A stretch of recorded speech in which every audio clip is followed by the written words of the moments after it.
So I see people having these really serious talks while they're doing the makeup, and I'm like, that's weird. But I have to get ready for work, so you're gonna have to watch me do my makeup. That's fine. But I realise, obviously, I haven't been on for a while.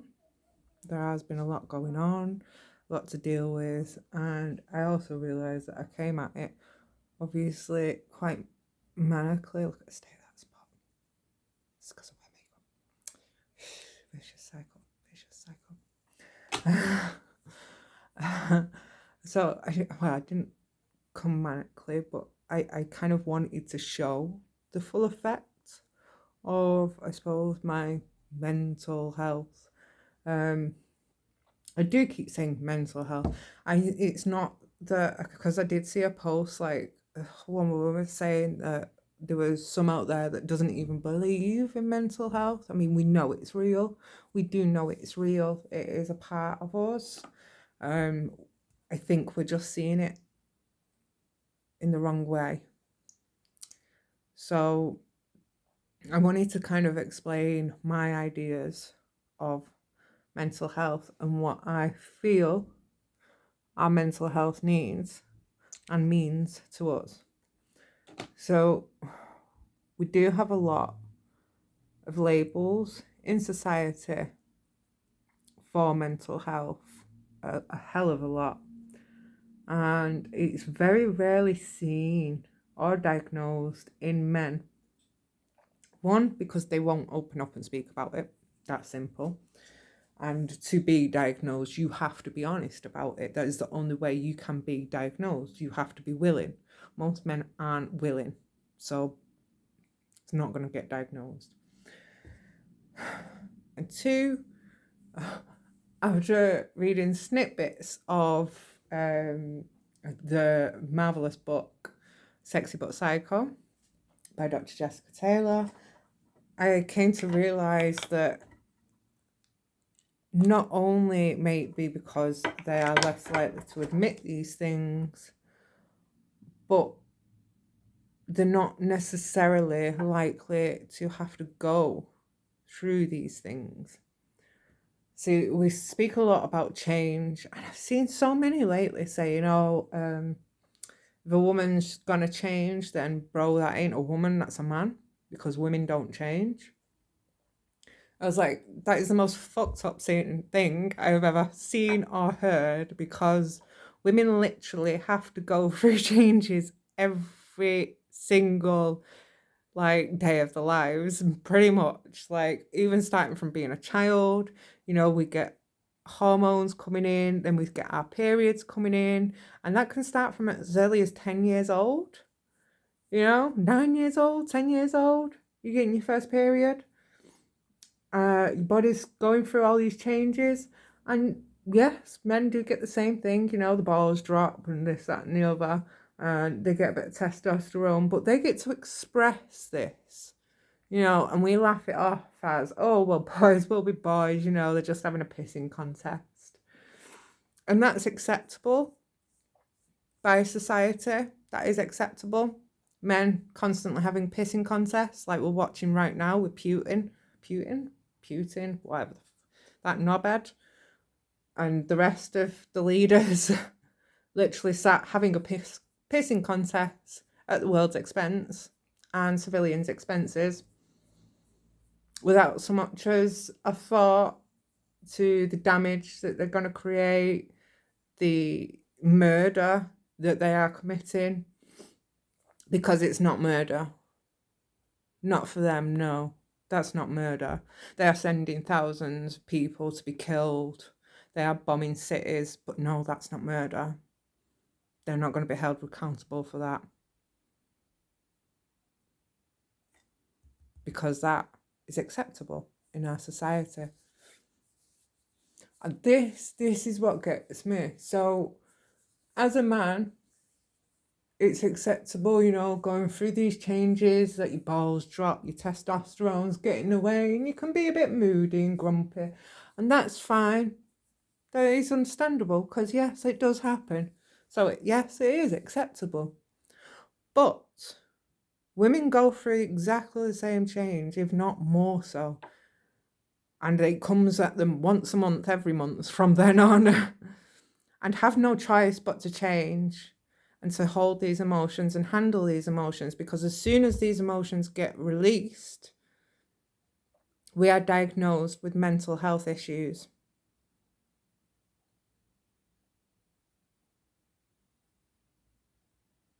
A natural part of our body's process, but if we show it, we get diagnosed with mental health issues.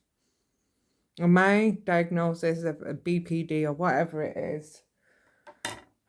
is literally things like, if you look into the explanation for it, so it's things like being emotional. That's one of them.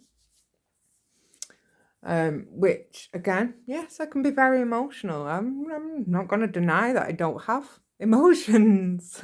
I have a lot of emotions. I also have a lot of hormones, because I have had to go through this change not just as a child coming into adulthood at the age of 10,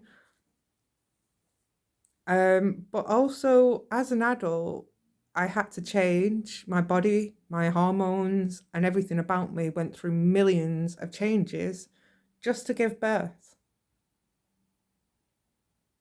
I created an entire life and had to go through a lot of change to ensure that that life I create is cared for, loved for, and complete. So why are we all of a sudden dissing on women, saying that they can't change, when we are the ones that change from day to day while men remain the same? But it's okay for them because it's just a pissing contest. Whereas for us, we're mentally ill. We're mental divergence, I think someone called it. And now if you think about the term divergent, just that alone, divergent, what we're diverging from? We're diverging from a society that's been taught from a school age, a literal school age, to suppress emotions, to be in every single day, have 100% attendance. You're not allowed sick days because your parents will be fined if you have too many sick days, even if you are sick. Even if it's not sickness as in where you're throwing up, and it's sickness because you're mentally exhausted from everything that you've done, it's not allowed. And we carry that mindset again into adulthood, don't we? Of course we do. How many people actually ring in sick, even when they're sick? They still go in. I'm guilty of it myself. I would go in dying. I can't miss a day of work because that is what we are taught as a child. These things are literally drilled into us as a child. You're too emotional, so that means you're mentally unstable. Okay, so I must be mentally unstable.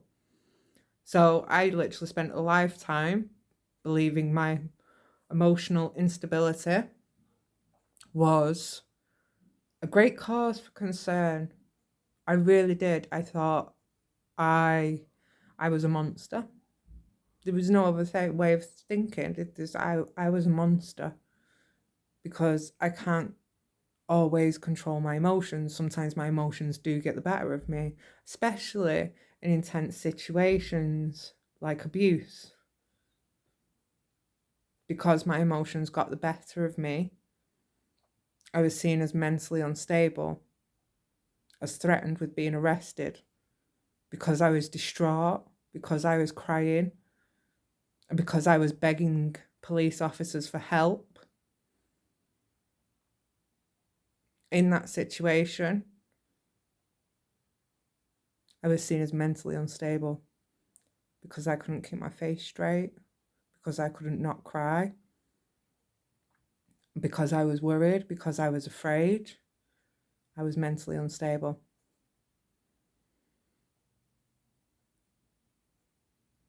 So if I'm mentally unstable for being afraid,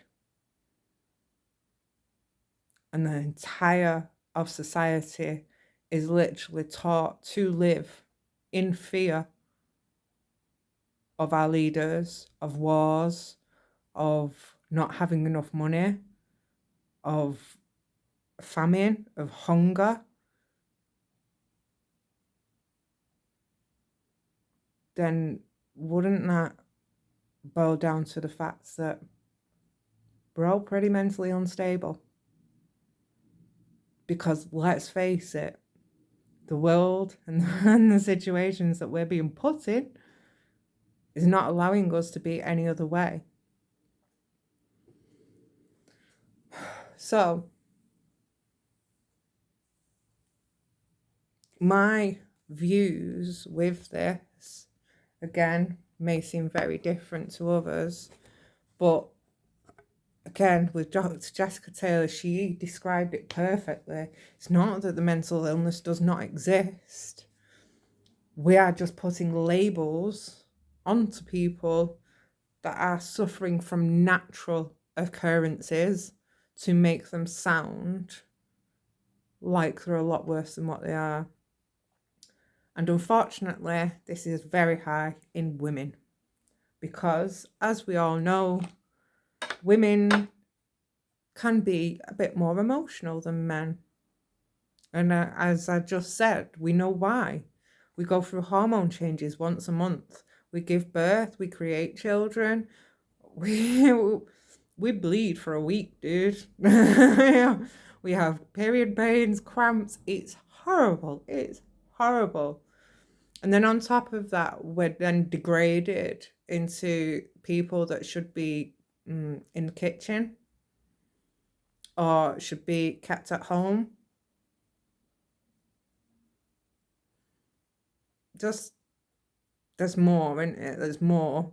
Not only are we trying to deal with all these emotions inside us, like we're not feeling 100% in ourselves, we're then being shown from the outside just how wrong we are.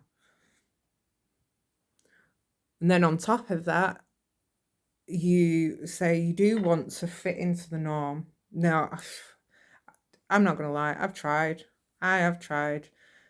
And I can tell you for a fact it doesn't matter who you are, where you are, what you earn, doesn't mean shit. I was pulling in, 30 grand a year. I could barely get through. Still barely get through because you have to bear in mind just one day's childcare is £50 a day. So where are my wages going? Childcare. I'm paying for someone else to teach my child how to live in fear instead of being present and in my child's life. Not only do they get taught these things, but they then get taught that because mum's never around or dad's never around and things like this, they don't even get taught. They start to feel vulnerable. No one's there protecting them. How are they supposed to live in this scary ass world when mum's never around because she's always working? And she ain't giving us the time that we need to actually develop as children. Instead, we're pushed into school systems that push that development based on government rules. The same government rules that the government do not follow. So it really does not matter who you are. As I said, I was bringing in plenty of money. We was surviving. We was doing all right for ourselves. And a lot was happening, even through everything that was happening. We was doing all right. We was providing for ourselves. I was okay. But then the more that started happening, the less time I could have for my children and the less to help them grieve and go through this process and the less time I was allowed to take from work to enable myself to grieve through this process so that I can help my children grieve through this process, including funerals. even getting time off for a funeral became about my mental health issues.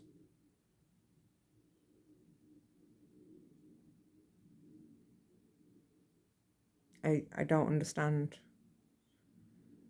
But then I realised, well, that's what it is, isn't it? If you're grieving, you're mentally ill.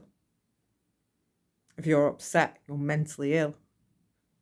If you're ridiculously happy that day, you're mentally ill. Do you see where I'm going with this? Doesn't matter who you are, what you're doing. You show any heightened emotion, you're mentally ill. And as I say, though we was earning well, we was doing well, I was coping just about. Not easily, but I had my mechanisms of coping, and it worked. Until I got told that needing time off to grieve after a funeral meant I had mental health issues.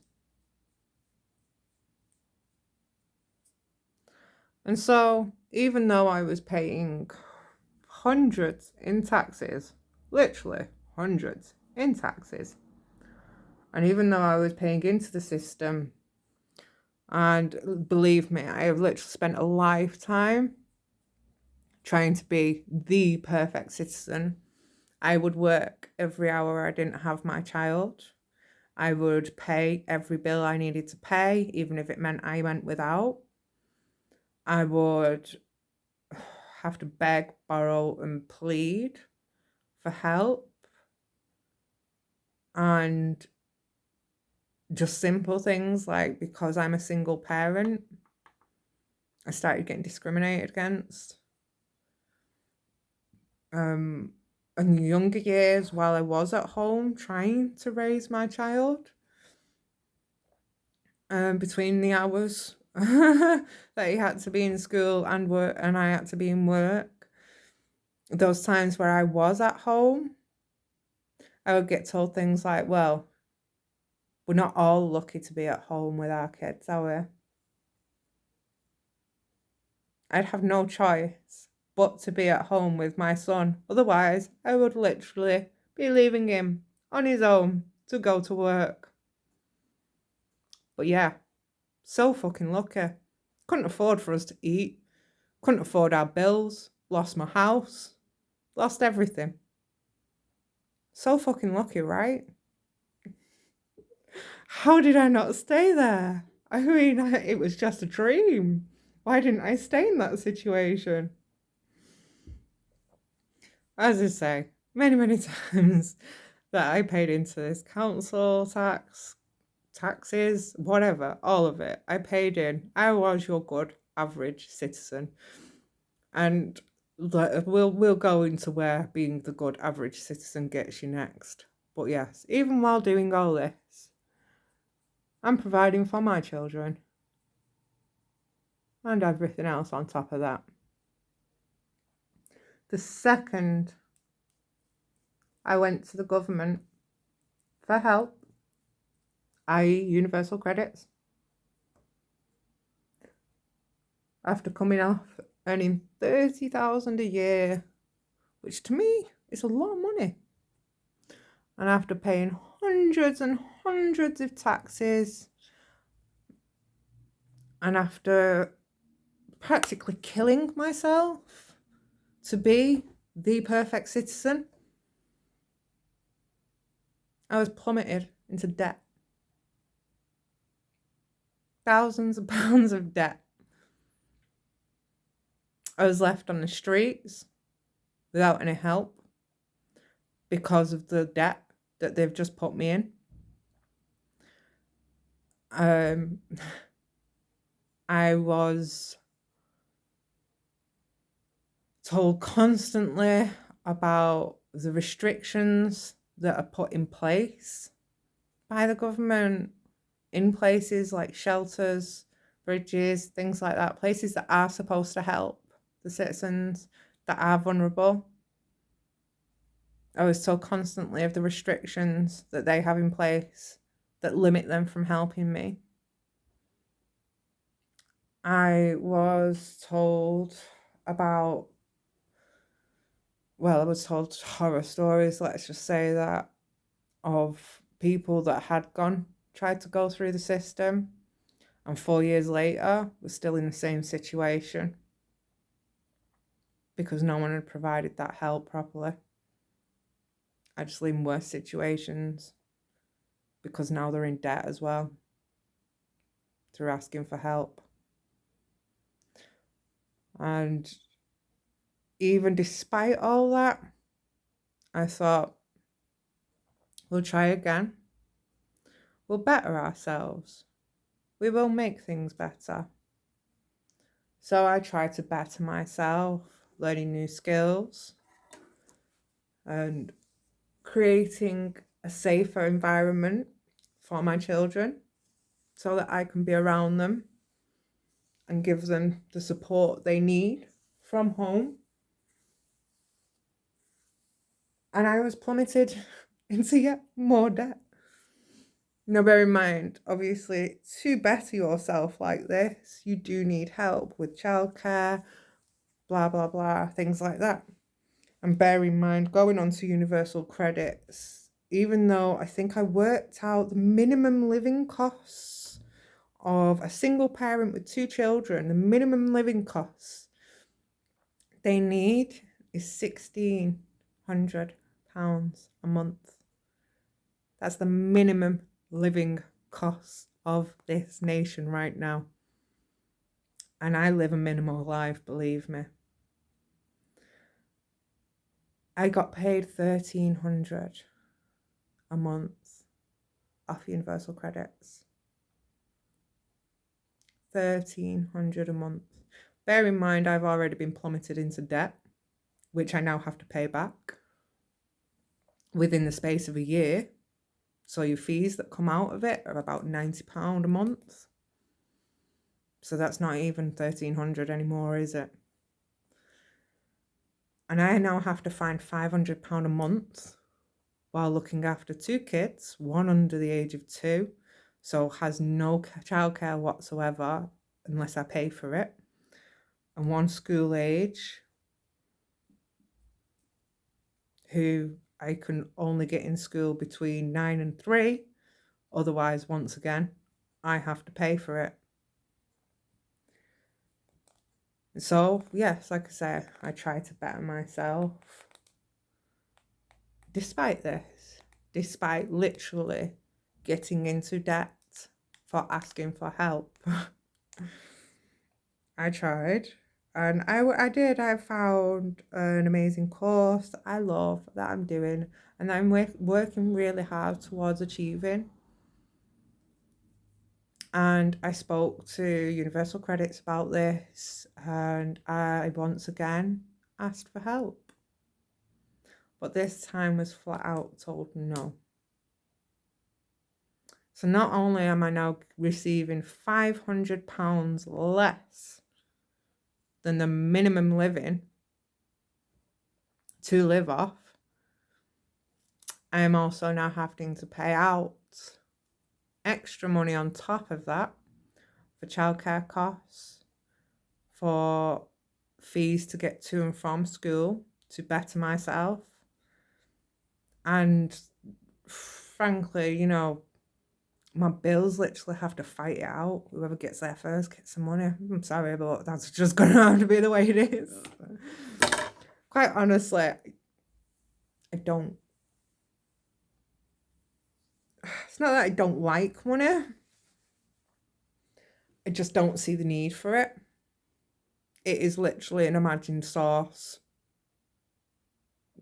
We never used to have it.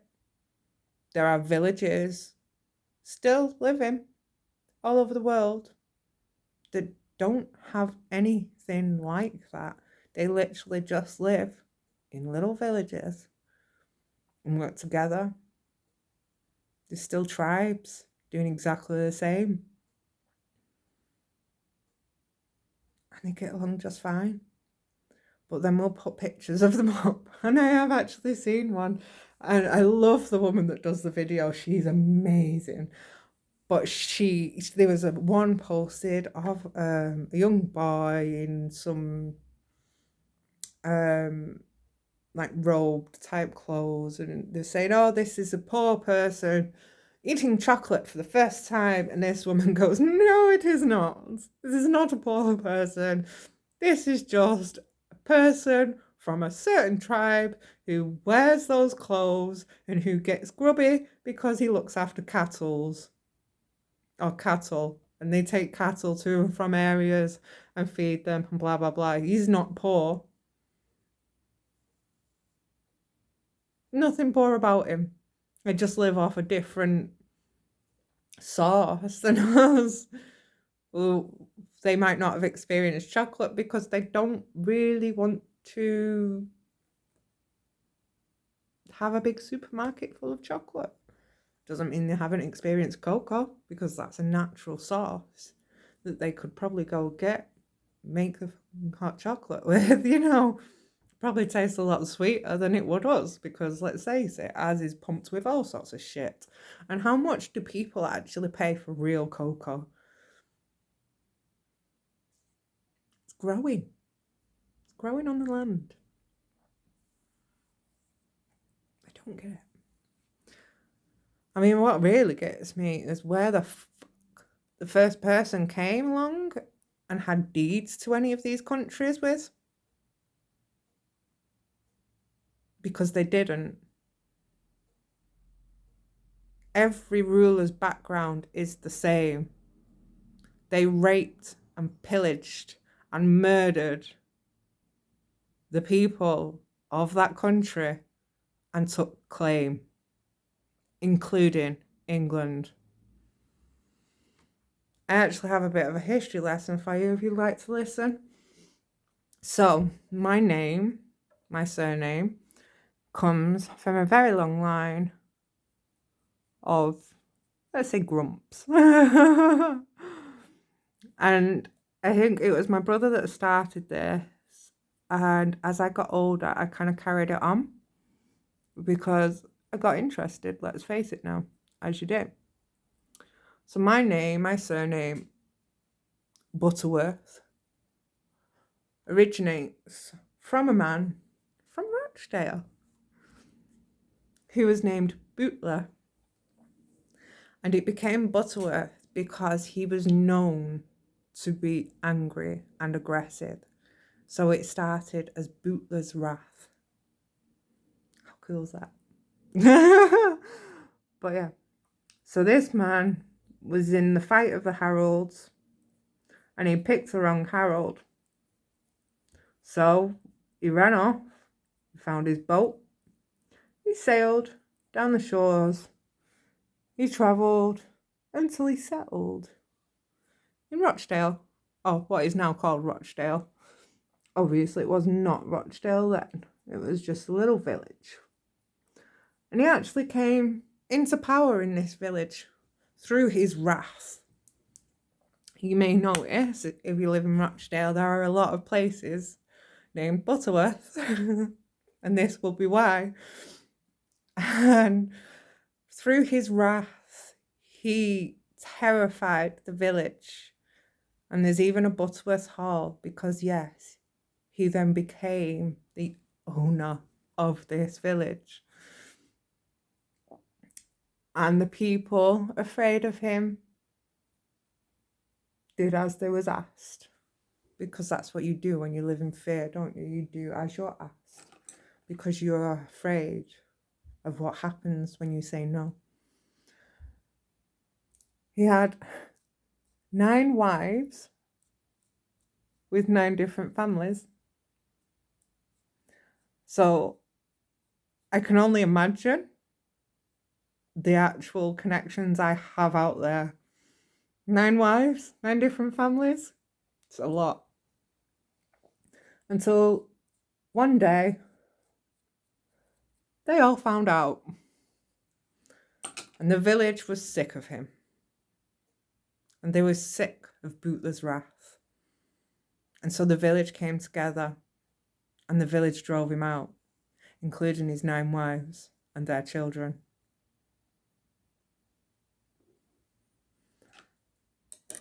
And so that is the origin of my surname, Bootless Wrath, which later along the line became Butterworth.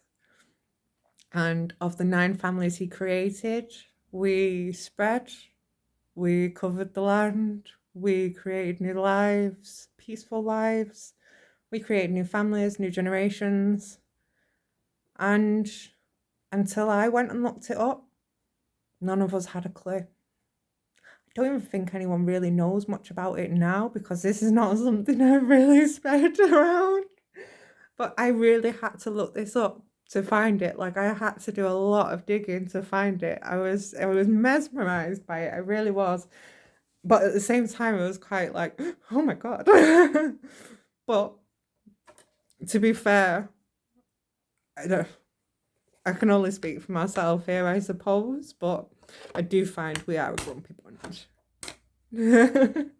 at times. So at the same time, I can see it. I can see it happening. I can see where we got that grump from, because he is a part of us, obviously, that's been passed down from generation to generation, even if he was scared off. There's still parts of him that pass down from generation to generation, let's face it now. But anyway, so this now, I think he was outcast, maybe. I don't know if he was outcast or killed. I can never remember. It was a long time ago. I looked this up. If anyone finds out, please let me know. I can't remember, because I really can't remember. But yeah, so after ruling this town for so long, this man was then just outcast. And all that is now left of him is a few names that aren't even his own, because no one anymore even remembers Bootless Wrath. But they will see the name Butterworth on street signs and on halls, city halls, town halls, there we go. They will see the name on town halls and on street signs in and out of Rochdale, and they will see the names of many that may have been descended from him, like myself. But this man,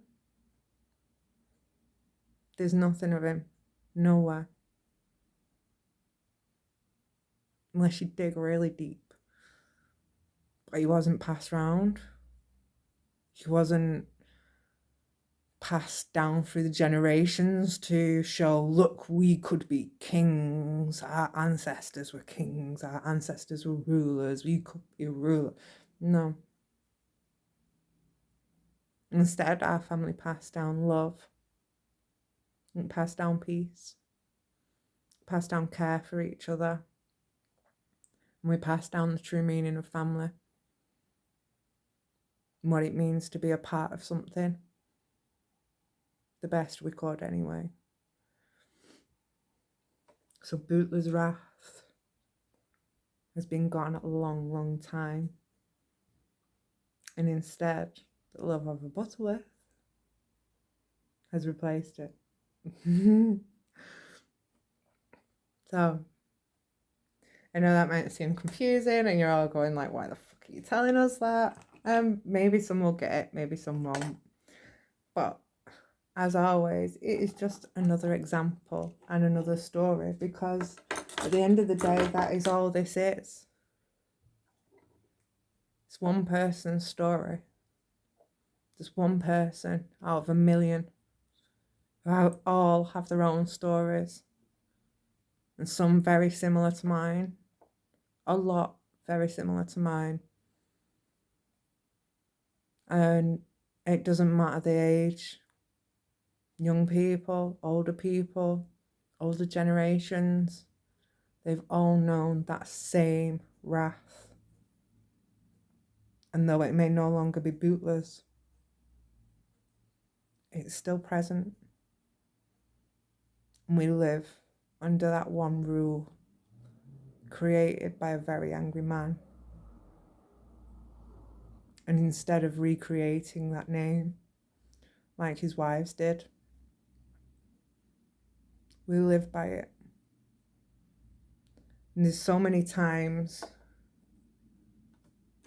in schools, in work, in life, there must be every nation that does this. And when we stand together, all of us at the same time, all over the world, when we stand in silence for those we lost, all over the world, millions of people joined, connected in one thought. That thought of the loss of themselves, the loss of a loved one, loss of a friend, family member, all connected for that brief moment in time. And throughout it all, we stand with our eyes closed and we look down to remember. And then we send more after them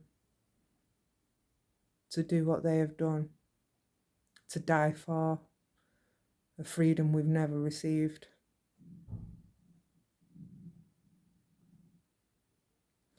I always wonder, imagine if we did something like this all across the world. If we all stopped for that 1 minute, but instead of looking down, instead of closing our eyes, we stopped and we looked at the people around us, the person stood next to us, and imagine the loss they have incurred. If we held their hand and give them a hug, we don't need to know who that loss was or when it was. We know they've lost someone. We know they must feel that loss, no matter how long ago it must have been. And imagine doing that and seeing millions of people stood still, looking round, looking for that connection. And we held out our hands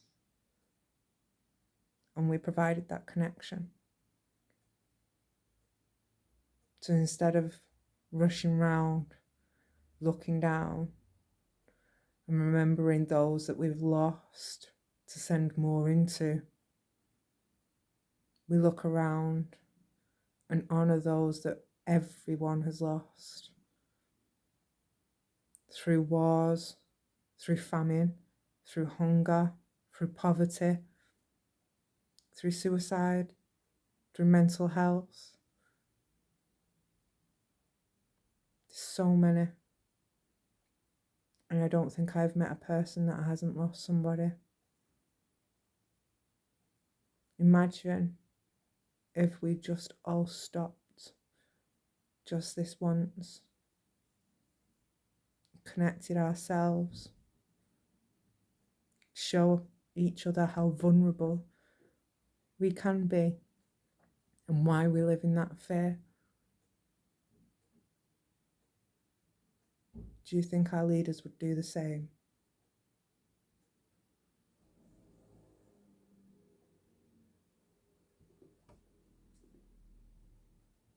Quite frankly, I don't. If every soldier and every person on this planet put down their weapons, put down their guns, and stopped just for a little while, if you want to hand that button to Putin and his knobs, hand that button to him. See what he does. Will he stop to show his vulnerability? Or will he take you all with him and push that button? Same for Boris, same for any of them. Would they stop? Would they place down their weapons? Would they stop the murdering and the killing sprees? Or would they push that button and take us all with them, just so their names can be in history? Even if it is forgotten, at least it's wrote down somewhere, right? I just wonder. But as I say, I am one of a million stories, one of thousands just like me. Whether it's borderline or crazy or just emotional. If I was a Latino girl, you'd call me passionate.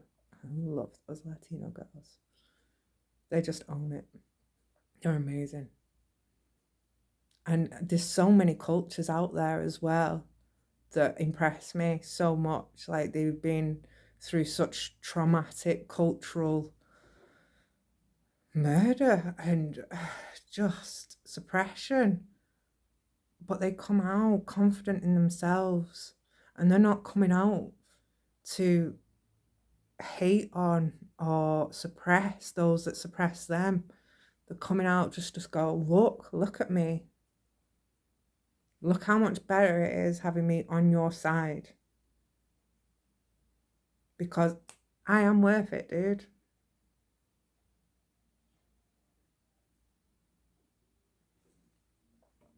I just wonder if that connection will ever come. I pray that that connection comes one day, even if it's not me that makes it. I don't want recognition. I don't want to be in any history books. Really don't. That would be crazy. But that recognition of each other, of our vulnerabilities, and of our love, that I would love to see before I died. I really would. I hope I can see it in my lifetime. I really do. But I understand that I am just one man. And not always one man. One woman as well. And one person can't always change the world.